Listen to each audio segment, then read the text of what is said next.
अगर आपको बार-बार जॉब से रिजेक्शन मिल रही है, तो शायद प्रॉब्लम आपके सीवी में नहीं। इन फैक्ट रिसर्च ये शो करती है कि कई क्वालिफाइड कैंडिडेट्स कभी हायरिंग मैनेजर तक पहुंचते ही नहीं।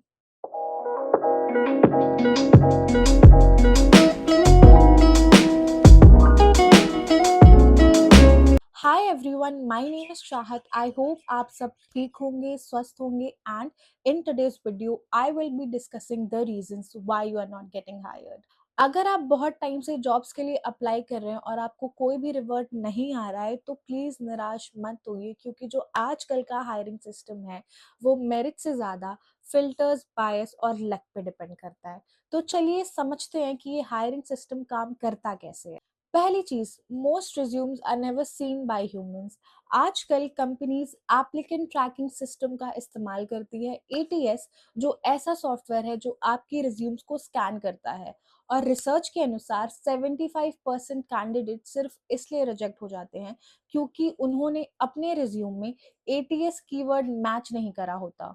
इसका मतलब अगर आप क्वालिफाइड हो बट आपके रिज्यूम में एग्जैक्ट कीवर्ड्स नहीं हैं, तो सिस्टम आपके रिज्यूम को ऑटोमेटिकली रिजेक्ट कर देता है before a human even sees you. इसका मतलब ये नहीं है that you are not enough, it just that the algorithm didn't pick you. Second चीज, द कंपटीशन इज इनसेन। आपको भी पता है, एक एक जॉब पोस्टिंग के लिए हजार से लाखों लोग तक अप्लाई करते हैं।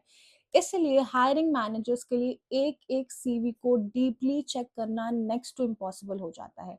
इसलिए डिसीजन सिर्फ इन तीन चीजों पे बेस्ड होता है: quick scanning, keywords and first impression. इसलिए कई बार जो क्वालिफाइड कैंडिडेट होते हैं वो सिर्फ इसलिए रिजेक्ट हो जाते हैं because they got lost in the crowd. तीसरी चीज, hiring is more subjective than you think. हम सोचते हैं कि हायरिंग लॉजिकल है, but trust me, it's very human. एक हार्वर्ड स्टडी के अनुसार हायरिंग मैनेजर्स कैंडिडेट्स को सिर्फ इसलिए रिजेक्ट करते हैं because of things like poor self awareness, lack of preparation and negative attitude towards the previous employer. मतलब कई बार स्किल्स नहीं, परसेप्शन मैटर करता है। आप टेक्निकली परफेक्ट हो सकते हो, बट अगर इंटरव्यूअर को लगता है that you are not aligned with the role, you seem uninterested और you didn't research the company, तो आपको रिजेक्शन मिल सकता है। चौथी चीज, hiring managers are themselves not trained. एक इंटरेस्टिंग फैक्ट बताऊं, रिसर्च कहती है कि around 40% hiring managers they receive no formal training on how to conduct interviews.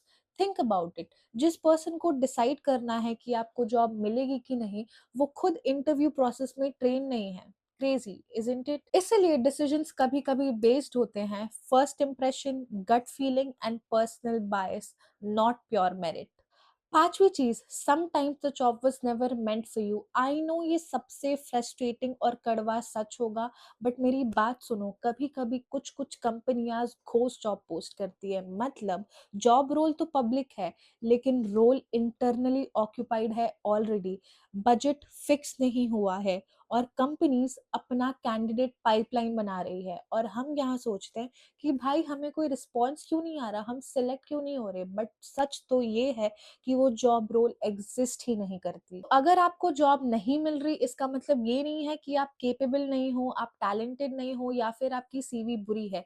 कभी कभी प्रॉब्लम सिर्फ हायरिंग सिस्टम में होती है, एल्गोरिदम में होती है, कंपटीशन बहुत ज्यादा होता है और कभी कभी टाइमिंग बुरी होती है। तो अपने आप को डाउट करने से अच्छा है कि आप अपने ऊपर वर्क करो। रिजेक्शन को रीडायरेक्शन की तरह लो, हमेशा हर चीज पर्सनली नहीं लेनी होती है। तो सब्र करो, क्योंकि आपको एक दिन फल जरूर मिलेगा। और अपने ऊपर काम करना बंद कभी मत करना। और अगर आपको वीडियो अच्छी लगी हो तो please like, share and subscribe. I will see you in the next one. Bye bye.